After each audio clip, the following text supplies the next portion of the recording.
नमस्कार दोस्तों, आप सभी का स्वागत है आपके अपने YouTube channel study today with Viplav में। तो दोस्तों, आज के इस वीडियो में हम डिस्कस करेंगे JAC board class 10th social science का मॉडल क्वेश्चन पेपर का सॉल्यूशन जो कि JCERT द्वारा जारी की गई है, जो कि प्रथम शब्दिक परीक्षा यानी कि टर्म 1 एग्जाम के लिए बहुत ही इंपॉर्टेंट है। इस वीडियो को देखने के बाद आपको पता चल जाएगा कि एग्जाम में किस टाइप के क्वेश्चन पूछे जाएंगे, क्वेश्चन का लेवल कैसा रहेगा। जैसा कि इस बार सारे के सारे क्वेश्चन MCQ होंगे यानी कि बहुविकल्पीय होंगे। इस बार कुल प्रश्नों की संख्या रहेगा आपका 40। प्रत्येक प्रश्न के लिए मिलेगा आपको 1 अंक, यानी कि कुल पूर्णांक रहेगा आपका 40। समय मिलेगा आपको 1 घंटा 30 मिनट। और यह सेट 2 है, इससे पहले जो है सेट 1 कंप्लीट हो चुका है। और इससे पहले आपको बता दो साइंस का वीडियो कंप्लीट है। साइंस हो गया आपका, हिंदी हो गया और इंग्लिश हो गया, ठीक है। तीनों के लिंक जो है डिस्क्रिप्शन में दिया हुआ है, या तो आप प्लेलिस्ट में जाके भी चेक कर सकते हैं। तो इस वीडियो को लास्ट तक देख लीजिए, क्योंकि यहाँ से अधिकतर क्वेश्चंस आपको एग्जाम में जरूर देखने को मिलेंगे। इसलिए वीडियो को लास्ट तक देखिए, वीडियो को लाइक कीजिए, अपने दोस्तों में शेयर कीजिए। और इस तरह के वीडियोस देखने के लिए हमारे चैनल में जुड़े रहने के लिए चैनल को सब्सक्राइब करके बेल आइकन को प्रेस करके चैनल में जुड़े रहिए। तो चलिए स्टार्ट करते हैं। क्वेश्चन नंबर 1 में दिया हुआ है 1789 ईस्वी में फ्रांस की क्रांति के समय किसका शासन था। 1789 में फ्रांस की क्रांति के समय किसका शासन था, याद रखिएगा। लुई 16वां हो जाएगा, ठीक है। ऑप्शन नंबर ग में दिया हुआ है लुई 16वां, याद रखिएगा। फ्रांस की क्रांति के समय लुई 16वां का शासन था, ठीक है। नेक्स्ट देखिए अगर आपको एग्जाम में पूछा जाता है कि फ्रांस की क्रांति का अग्रदूत किसे कहा जाता है, फ्रांस की क्रांति का अग्रदूत किसे कहा जाता है, तो आपको आंसर देना है रूसो, याद रखिएगा। नेक्स्ट है द स्पिरिट ऑफ लॉ नामक पुस्तक का लेखक कौन था। द स्पिरिट ऑफ लॉ नामक पुस्तक का लेखक कौन था। इस पुस्तक का लेखक था, याद रखिएगा, मॉन्टेस्क्यू हो जाएगा। ऑप्शन नंबर ख करेक्ट हो जाएगा, मॉन्टेस्क्यू, ऑप्शन नंबर ख में जो दिया हुआ है।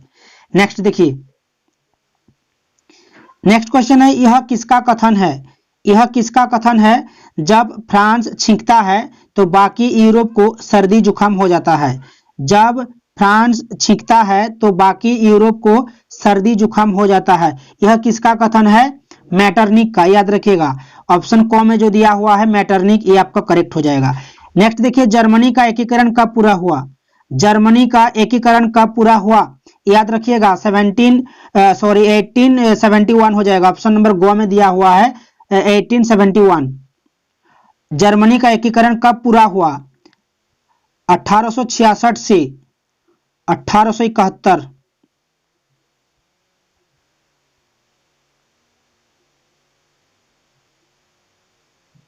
ठीक है, यहां पर पूछा है जर्मनी का एकीकरण कब पूरा हुआ, तो आपको आंसर देना है 1871। अगर आपको एग्जाम में पूछा जाता है इटली का एकीकरण कब पूरा हुआ, इटली का एकीकरण देखिए इटली का हो जाएगा आपका 1859 से हो जाएगा आपका 1870। इटली का एकीकरण कब पूरा हुआ, 1870, याद रखिएगा। क्लियर है, तो इस क्वेश्चन का आंसर हो जाएगा ऑप्शन नंबर ग। नेक्स्ट है फ्रेडरिक सरियू कौन था। फ्रेडरिक सरियू कौन था, एक फ्रांसीसी चित्रकार था, याद रखिएगा, फ्रांसीसी चित्रकार। ऑप्शन नंबर क करेक्ट होगा। गांधी जी दक्षिण अफ्रीका कब गए। गांधी जी दक्षिण अफ्रीका कब गए। दक्षिण अफ्रीका गए थे 1893 में, याद रखिएगा। ऑप्शन नंबर घ करेक्ट हो जाएगा, 1893। अगर आपको एग्जाम में पूछा जाता है कि गांधी जी दक्षिण अफ्रीका से भारत कब लौटे। दक्षिण अफ्रीका गए थे 1893 में और भारत लौटे थे 1915 में, ठीक है, 1915 में, जनवरी 1915, याद रखिएगा, भारत लौटे थे, अगर आपको एग्जाम में पूछा जाता है। नेक्स्ट क्वेश्चन है चौरी चौरा में हिंसात्मक घटना कब हुई। चौरी चौरा में हिंसात्मक घटना कब हुई, 5 फरवरी 1922, याद रखिएगा, 5 फरवरी 1922। ऑप्शन नंबर क करेक्ट होगा। चलिए नेक्स्ट है रॉलेट एक्ट कब पारित हुआ। रॉलेट एक्ट कब पारित हुआ, याद रखिएगा, 1990 हो जाएगा। Rowlatt act. वंदे मातरम गीत किस पुस्तक से लिया गया है। वंदे मातरम गीत किस पुस्तक से लिया गया है, याद रखिएगा, आनंद मठ, ठीक है, आनंद मठ हो जाएगा, इस क्वेश्चन का आंसर हो जाएगा आनंद मठ, ऑप्शन नंबर क करेक्ट हो जाएगा। बापू किन्हें कहा जाता है? बापू किन्हें कहा जाता है? महात्मा गांधी को बापू कहा जाता है, याद रखिएगा, ऑप्शन नंबर ख करेक्ट होगा, महात्मा गांधी। नेक्स्ट क्वेश्चन है समाप्यता के आधार पर संसाधन कितने प्रकार के होते हैं?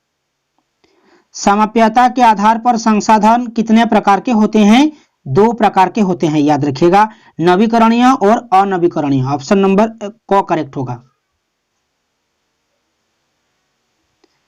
नेक्स्ट है निम्नलिखित में से किस राज्य में सीढ़ीदार खेती की जाती है? सीढ़ीदार खेती किस राज्य में निम्नलिखित में से किस राज्य में सीढ़ीदार खेती की जाती है? उत्तराखंड हो जाएगा, इस क्वेश्चन का आंसर हो जाएगा उत्तराखंड। यहाँ पर ऑप्शन दिया हुआ है पंजाब, हरियाणा, उत्तर प्रदेश का मैदान और उत्तराखंड, तो इस क्वेश्चन का आंसर हो जाएगा उत्तराखंड, याद रखिएगा। नेक्स्ट है पूर्वी तट के नदी डेल्टाओं पर किस प्रकार की मृदा पाई जाती है? पूर्वी तट के नदी डेल्टाओं पर किस प्रकार की मृदाएं जो है पाई जाती है? लाल और पीली, काली, जलोढ़, ज्वारीय,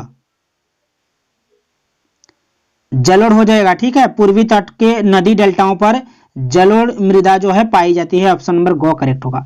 किस मृदा को रेगर या स्वतः जुताई वाली मृदा भी कहते हैं? किस मृदा को रेगर मृदा कहा जाता है? याद रखिएगा, काली मृदा को, काली मृदा को रेगर मृदा कहा जाता है, ऑप्शन नंबर क करेक्ट हो जाएगा, काली। नेक्स्ट क्वेश्चन है इनमें से कौन सा संरक्षण तरीका समुदायों की सीधी भागीदारी नहीं करता है? कौन सा संरक्षण तरीका समुदायों की सीधी भागीदारी नहीं करता है? संयुक्त वन प्रबंधन, चिपको आंदोलन, बीज बचाओ आंदोलन, वन्यजीव पशु विहार का परिसीमन। देखिए, संयुक्त वन प्रबंधन, चिपको आंदोलन और बीज बचाओ आंदोलन जो है यह संरक्षण का जो है भागीदारी है, लेकिन वन्यजीव पशु विहार का परिसीमन जो है ये भागीदारी नहीं है, तो ऑप्शन नंबर घ आपका करेक्ट होगा। नेक्स्ट देखिए, भारत जैव विविधता में समृद्ध देश है। भारत जैव विविधता में समृद्ध देश है। विश्व की कितनी प्रतिशत उपजातियां भारत में पाई जाती है? विश्व की कितनी प्रतिशत उपजातियां भारत में पाई जाती है? याद रखिएगा 8% हो जाएगा, 8% हो जाएगा, 8% हो जाएगा, ऑप्शन नंबर क करेक्ट होगा। नेक्स्ट देखिए, भारतीय वन्यजीव अधिनियम कब लागू किया गया? भारतीय वन्यजीव अधिनियम कब लागू किया गया?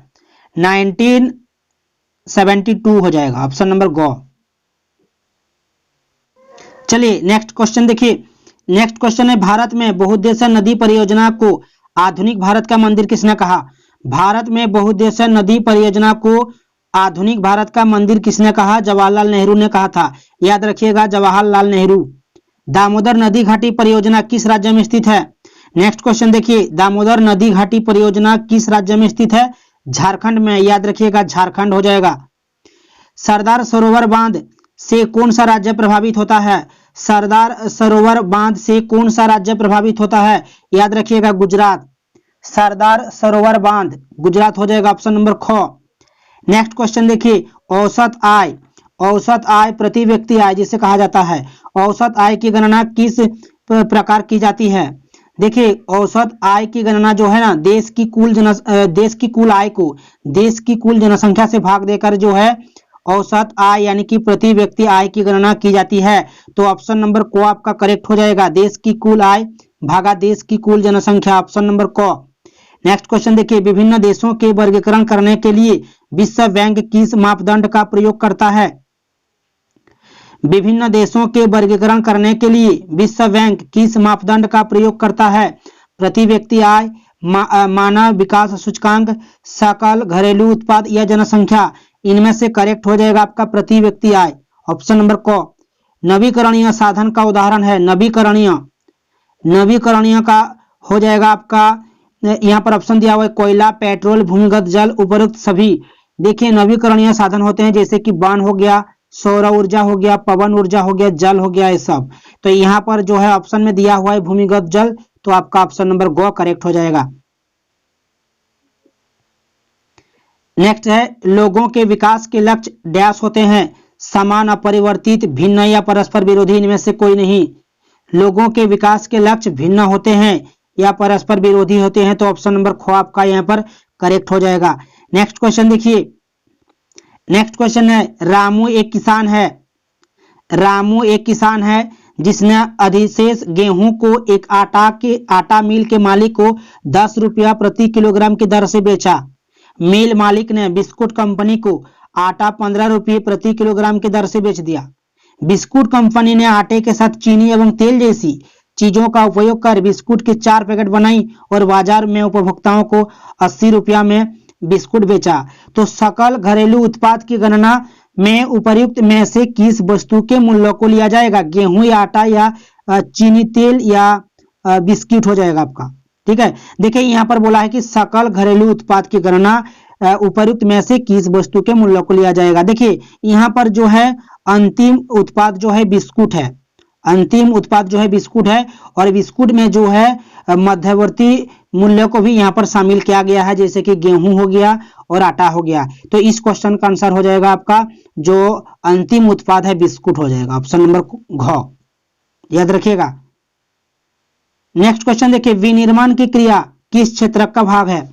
विनिर्माण की क्रिया किस क्षेत्र का भाग है? सेवा, कृषि एवं सहायक, द्वितीयक या प्राकृतिक? विनिर्माण की क्रिया हो जाएगा आपका द्वितीयक हो जाएगा, ऑप्शन नंबर ग आपका यहाँ पर करेक्ट हो जाएगा। वीडियो को लाइक करके अपने दोस्तों में शेयर जरूर कीजिएगा। चलिए नेक्स्ट क्वेश्चन की ओर चलिए। नेक्स्ट देखिए, नेक्स्ट क्वेश्चन है, अनिता एक साड़ी की दुकान में काम करती है जहां संवैतनिक अवकाश का कोई प्रावधान नहीं है, जबकि सीता एक सरकारी अस्पताल में नर्स है जहां उसे वर्ष में कुछ दिन संवैतनिक अवकाश मिलता है। इन दोनों में से किसका कार्यक्षेत्र संगठित और किसका असंगठित? देखिए अनिता एक साड़ी की दुकान में काम करती है, उसे कोई भी अवकाश नहीं मिलती है, छुट्टी उसको नहीं मिलती है, जबकि सीता एक सरकारी अस्पताल में नर्स है, उसे वर्ष में कुछ दिन संवैतनिक अवकाश मिलता है। तो अवकाश मिलता है सीता को, तो सीता का जो कार्य है संगठित होगा, और अनिता को कोई भी अवकाश नहीं मिलती है, छुट्टी उसको नहीं मिलती है, तो उसका कार्य जो है असंगठित होगा। ठीक है, संगठित में जो है कार्य पंजीकृत होना चाहिए और उसको अवकाश मिलना चाहिए, उसको अवकाश मिलता है जो जिसका कार्य संगठित होता है। तो सीता देखिए, सीता सरकारी अस्पताल में काम करती है, उसको अवकाश मिलता है, और उसका जो काम करने का जो समय है वो भी एक निश्चित होती है, उसको 8 घंटा काम करना है कि 10 घंटा कि 12 घंटा है। लेकिन अनिता एक साड़ी की दुकान में काम करती है, उसका कोई समय नहीं है, समय निर्धारित नहीं है, समय निश्चित नहीं है। तो ऑप्शन नंबर को आपका यहाँ पर करेक्ट हो जाएगा, अनिता असंगठित और सीता संगठित। ठीक है, उसको अवकाश मिलता है सीता को तो संगठित हो जाएगा, और अनिता को अवकाश नहीं मिलता है, अवकाश का कोई प्रावधान नहीं है, तो उसका हो जाएगा असंगठित। तो ऑप्शन नंबर को आपका यहाँ पर करेक्ट हो जाएगा। नेक्स्ट क्वेश्चन देखिए, अंतिम वस्तुओं के मूल्य में मध्यवर्ती वस्तुओं का मूल्य शामिल होता है। तो पहले से शामिल है कि शामिल नहीं है, कि बाद में शामिल है, कि उपरोक्त में से कोई नहीं? अंतिम वस्तुओं के मूल्य में मध्यवर्ती वस्तुओं का मूल्य पहले से ही शामिल है। जैसे कि यहाँ पर हो गया आपके एक क्वेश्चन था, यहाँ पर देखिए, यहाँ पर जैसे कि गेहूं और आटा मध्यवर्ती हो जाएगा, मध्यवर्ती हो जाएगा, क्योंकि अंतिम उत्पाद जो है यहाँ पर बिस्कुट हुआ, और गेहूं और आटा जो है ये मध्यवर्ती हो जाएगा। तो मध्यवर्ती का मूल्य जो है अंतिम वस्तु, जो अंतिम वस्तुओं के मूल्य में पहले से शामिल रहती है। तो ऑप्शन नंबर को आपका करेक्ट हो जाएगा, पहले से ही शामिल है। राष्ट्रीय ग्रामीण रोजगार गारंटी अधिनियम कब अस्तित्व में आया? राष्ट्रीय ग्रामीण रोजगार गारंटी अधिनियम कब अस्तित्व में आया? 2005 में, याद रखिएगा 2005, जिसमें 100 दिन की काम जो है गारंटी है। भंडारण को किस क्षेत्र में शामिल किया जाता है? भंडारण को किस क्षेत्र में शामिल किया जाता है? प्राथमिक, द्वितीयक, तृतीयक या चतुर्थ?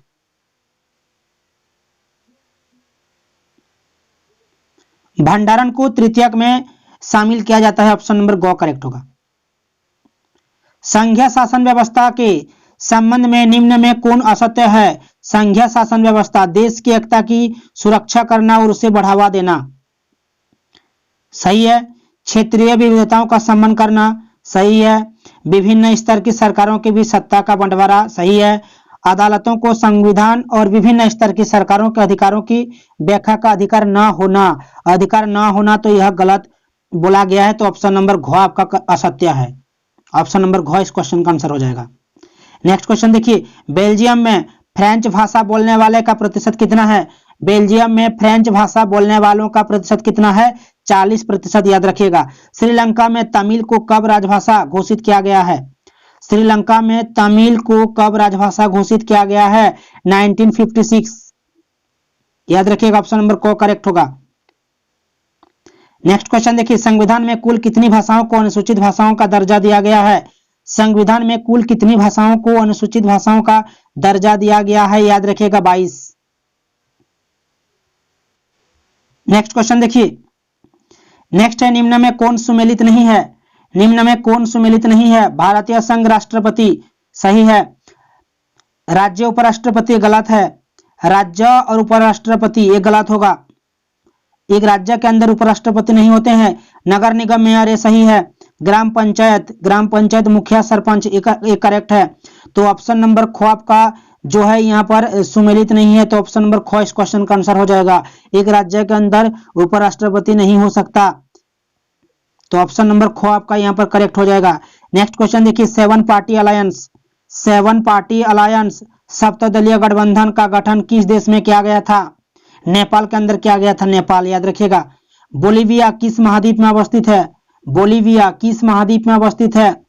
लातीनी अमेरिका हो जाएगा। इस क्वेश्चन का आंसर हो जाएगा लातीनी अमेरिका। बोलीविया में जल युद्ध नामक आंदोलन का नेतृत्व किसने किया था? बोलीविया में जल युद्ध नामक आंदोलन का नेतृत्व किसने किया था? याद रखिएगा फेडेकोर ने, फेडेकोर, याद रखिएगा। ऑप्शन नंबर को करेक्ट होगा। नेक्स्ट क्वेश्चन देखिए, इनमें से कौन सा कथन सत्य है? इनमें से कौन सा कथन सत्य है? राजनीतिक दल राजनीतिक पक्ष लेते हैं जबकि दबाव समूह राजनीतिक मसलों की चिंता नहीं करते, ये सही है। दबाव समूह कुछ लोगों तक ही सीमित होते हैं जबकि राजनीतिक दल का दायरा ज्यादा लोगों तक फैला रहता है, ये भी सही है। दबाव समूह सत्ता में नहीं आना चाहते जबकि राजनीतिक दल सत्ता हासिल करना चाहते हैं, ये भी सही है। दबाव समूह और राजनीतिक दल समान प्रकृति के हैं, ये गलत है। समान प्रकृति के नहीं है दबाव समूह और राजनीतिक दल, तो ऑप्शन नंबर घ आपका यहाँ पर करेक्ट हो जाएगा, असत्य है ऑप्शन नंबर घ।